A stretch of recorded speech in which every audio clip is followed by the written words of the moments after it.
మైలవరం రాజకీయం ఆసక్తికరంగా మారింది. సిట్టింగ్ ఎమ్మెల్యేలు వసంత కృష్ణ ప్రసాద్ కు వైసీపీ టికెట్ నిరాకరించింది. అయిన ప్లేస్ లో మైలవరం వైసీపీ ఇన్ఛార్జిగా తిరుపతిరావు పేరును ప్రకటించింది అధిష్టానం. కొద్ది రోజులుగా ఈ మార్పుపై సంకేతాలు అందుకున్న వసంత సైలెంట్ మోడ్ లోకి వెళ్లిపోయారు. ఇప్పటికే వైసీపీకి గుడ్ బై చెప్పినట్లుగా ప్రచారం నడుస్తుంది. దీనిపై వసంత అధికారిక ప్రకటన చేయడమే మిగిలిందని ఒక వాదన కూడా వినిపిస్తుంది.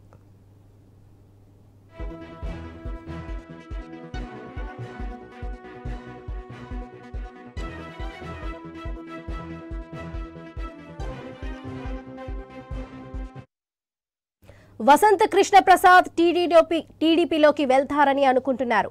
ఇక నిన్న మొన్నటి వరకు టీడీపీ నేతలపైన మాజీ మంత్రి దేవినేని ఉమామహేశ్వరరావు పైన అంతెత్తు లేచిన వసంత ఇప్పుడు పసుపు శిబిరంలోకి వెళ్తే ఏం జరుగుతుందనే ఉత్కంఠ నెలకొంది.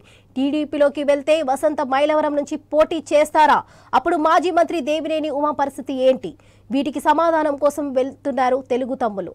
వసంత దేవినేని ఇద్దరిలో ఎవరి బరిలో ఉంటారో కాలమే చెప్పాలి.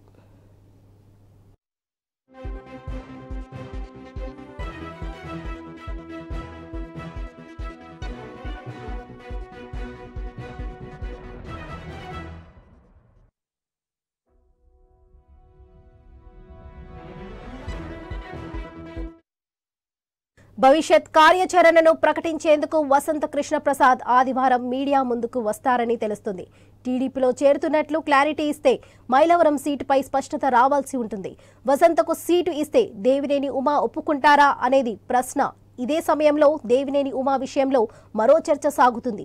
దేవినేని ఉమాను పెనుమలూరు పంపుతారని అనుకుంటున్నారు. ఇక మొత్తానికి వైసీపీ తీసుకున్న నిర్ణయం మైలవరం టీడీపీలో కాక రేపుతుంది. నిన్నటి వరకు ఉపనిప్పుగా ఉన్న నేతలు ఒకే గూటికి వస్తారా? వస్తే ఎలా స్పందిస్తారో అనేది ఇంకా ఆసక్తిగా మారుతుంది.